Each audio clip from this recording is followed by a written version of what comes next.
की चीजों पर, स्पेशली इस तरह के मुद्दों पर वो बात भी करे, जागरूक भी रहे और काम भी करे और जनता को सचेत भी करवाए। लेकिन ये बिल्कुल भी नहीं कहा जा सकता है कि हरियाणा की जनता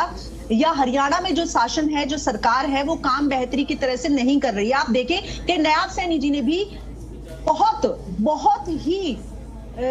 मजबूती के साथ एक कहा भी है और एक डर जो अपराधियों में देखने को मिल रहा है कि वो डर के तौर पर भाग रहे हैं हरियाणा को छोड़कर। अगर आप नेशनल क्राइम रिकॉर्ड का डाटा भी उठाकर देखेंगे, ब्यूरो का डाटा भी उठाकर देखेंगे, तो आपको जितने महिलाओं के साथ रेप होते थे,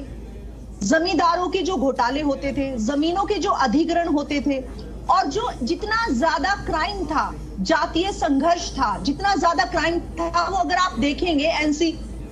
एनसीआरबी पे, तो आपको वो डाटा जो है वो उसमें कमी नजर आएगी। पहले इतने ज्यादा महिलाओं के साथ इतनी घटनाएं होती थी, इतने रेप होते थे, इतने जातीय संघर्ष होते थे। और हिसार भिवानी जो स्थानीय जो जगह है जहां पर गुंडों की राजनीतिक संरक्षण मिला हुआ था, जहां पर झज्जर जिसमें फेमस था, रोहतक जिसमें फेमस था, हिसार जिसमें फेमस था, जो गुंडे सरेआम राजनीतिक संरक्षण लेकर इस तरह की घटनाओं को अंजाम दे रहे थे, तो उनमें कमी आई है। लेकिन जिस तरह से मीडिया का दौर है, जिस तरह से रिकॉर्डिंग का और जिस तरह से मोबाइल का, टेक्नोलॉजी का सब यूज कर रहे हैं कि आज एक छोटी छोटी सी चीजें भी वायरल होती है और बहुत अच्छा इसका यूज हो रहा है कि जब क्राइम बढ़ रहा है तो वो हर चीज निकल के आ रही है और इस पे काम भी हो रहा है। लेकिन हरियाणा की जो सरकार है वो गुंडागर्दी को बिल्कुल कतई बर्दाश्त करने वाली नहीं है। तो साफ तौर पर नायब सैनी जी ने कह दिया है कि गुंडागर्दी यहां पर बर्दाश्त नहीं की जाएगी और इस तरह की हरकतों को कभी भी माफ नहीं किया जाएगा। और उनको साफ तौर पर हरियाणा को छोड़कर जाने के